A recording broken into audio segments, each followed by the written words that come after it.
P-38 Lightning. Jeff Harris still in the air. Oh, yeah.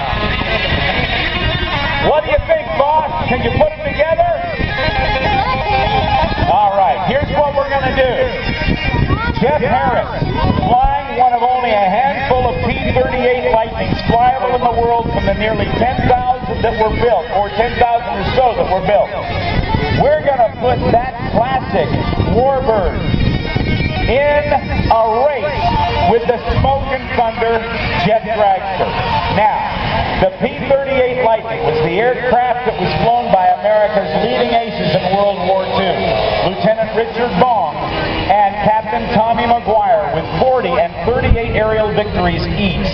The Smoke and Thunder Jet Car has a 6,000 pound-of-thrust engine, and that converts to 10,000 horsepower. It's got 40 gallons of fuel.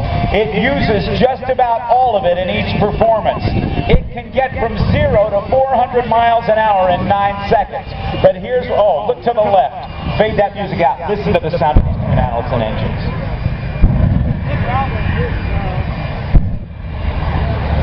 All right. Now, what we're going to do is get that Jet Dragster down at the right end of the runway. Show right. He'll turn around. He is going to have a standing start. The P-38 Lightning is going to have a flying start. The P-38 is capable of speeds of over 375 miles per hour. That's about the top speed of that Jet Dragster. So we're going to have a race.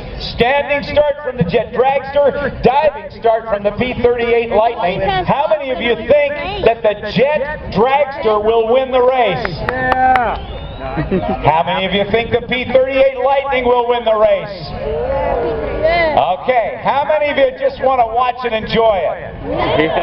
That'll work for me. Let's take a look. I can see that the Jet Dragster is spooling it up. Diving in, Jeff Harris in the P-38 called Honey Bunny. One of only about 6 or 7 flyable P-38s left in the world. We got us a race here as we honor our past, inspire the future, and get down and get fast with a race between a P-38 Lightning and the CoinForce.com Jet Dragster, driven by Air Force veteran Mr. Bill Brock. Here we go!